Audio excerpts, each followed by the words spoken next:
but you don't want to just run on the day without actually having tried the gels before, because they might upset your stomach. I know very well, my good friend Jean-Pierre Latredeau, a lot of you will know, the tall French guy who wins everything. He tells me when he runs a marathon, he'll take 8 gels with him. Now, I couldn't do that. I can only eat maximum 2, and I feel like vomiting even on 2. So what you've got to do, you've got to experiment, because you don't want to experiment on race day with the gels. Okay? So you probably should have one long run. You might be going today, you might be going next Sunday. Try and experiment with gels. See what your body can do. Last week in the Sundown Marathon, 2 gels, and I was sick as a dog. I was sick as a dog. So I know very well I'm even going to have to go down to 1 gel. And lastly, if you haven't put enough training in yet, well, you've probably got 2 weeks left. Top runners will probably look at tapering for 2 weeks before a marathon. But if you're just going for time, you'll taper. Now, what your taper is that you've been doing a certain amount of training. Now, the week before the marathon, you've got to drop your training. You've got to allow your body some time to recover to do the race. Now, for a taper, I would say to most of you, do 50% of what your average you've done over the last few weeks. So you've got to be honest with yourself. So if you've only done about 30 kilometers average over the last 7 weeks per week, then what you do the last week before the marathon, you bring it down to 15 kilometers. Okay, so say for example you've been for 3 runs, okay, or let's say 4 runs per week, just do 2 runs in the week before. Now this is where different people do. When should you stop running altogether? The race is on Sunday, what do you do? Now, personally, I have 3 days off before a marathon. Okay? So I have Thursday, Friday, and Saturday off. Before a half marathon, I just have 1 day off. Before a 10K, I personally probably won't have any time off. I'll train right up to the 10K. But different people, different levels do different things. Some people will have the Wednesday, the Thursday, and the Friday off, then they'll go for a short run on the Saturday to make their legs feel like running again. But what you've got to do, especially if you intend on doing running, because running's a passion, some would say an addiction, and the likelihood is, if this is your first race here, you'll be running another one. So what I do, I write everything down for my training. What went right, what didn't go right. So that the next time I do it, and you will do it again, you can try and get it right. And that's the beauty of running, because it's all about you. Yeah, it's all about what your body is right for. So it's an experiment. Now, nutrition.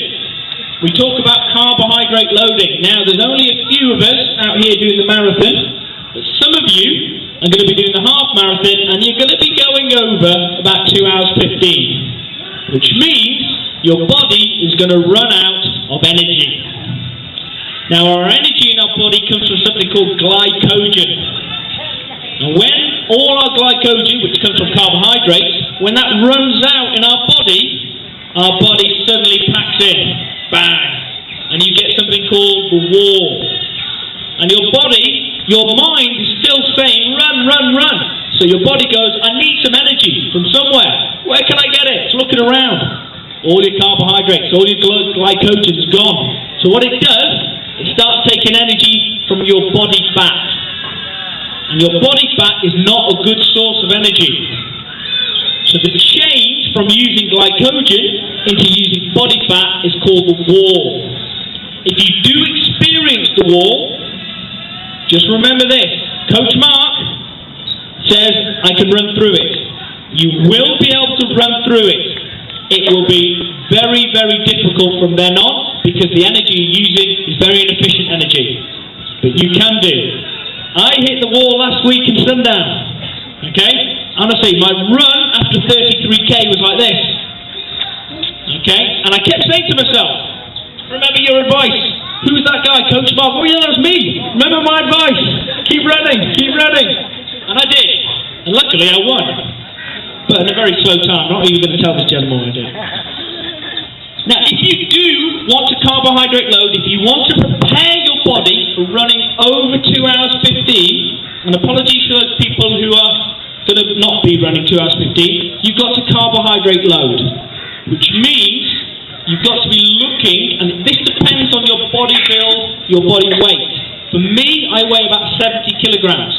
I'd be looking at eating about 450 to 500 grams of carbohydrates on on the Thursday, the Friday, and the Saturday. So I'll be looking at getting 1,500 grams, 1.5 kilograms of carbohydrates inside me. Because you can't get rid of all those carbohydrates, so your body stores it. And on Sunday, when you run, it goes into those stores. And hopefully, if you do it properly, you'll avoid the wall. Alright, so carbohydrate loading. Eat lots of rice, pasta. My favourite is cereal, breakfast cereal. Because it's very high in carbohydrates, and you get carbohydrates from the milk as well, but make sure it's low-fat milk. Okay? Not coconut milk. You've got to get that water inside you. Now, the rule of thumb is, for the first 60 minutes, water's okay.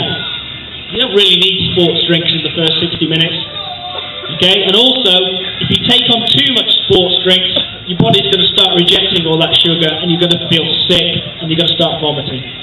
So the first 60 minutes, all I drink is water. After that, I would take one water station water, the next water station 100 plus. Next water, next 100 plus. Okay? But you must make sure that you get the liquid inside you. Because what a lot of people do, and I see it all the time, you're racing them, they pick up a cup of water, and they're trying to get it down, and how much do they get it down? Nothing. They're just splashing it on their face. I stop, I get a drink, okay, I'm losing a few seconds, but those seconds are going to be, I'm going to catch up later on because I'm still going to be hydrated. Just remember, when you drink water or liquid, it takes 2 hours for it to get into your muscles, into your tissues. It takes 2 hours. So a lot of the time when you are running and you take a drink, all you're doing is quenching your thirst. It's going to be 2 hours before that water gets into your muscles. So you've got to make sure you are well hydrated before you start. The water you drink in the first hour, of course, is going to be great 2 hours later when you're still on the course. It's going to get into your muscles. But when you're looking at doing 235, etc., the likelihood is the water you drink on the course, or if you're running 10k, for example, all it's doing is quenching your thirst. So you must be well hydrated beforehand. So the thing is, you've got to hydrate it the day before and the morning, but not too much, otherwise you'll be weeing within the first kilometre, and you see it all the time, people stopping in bushes in the first kilometre because they've been drinking all morning.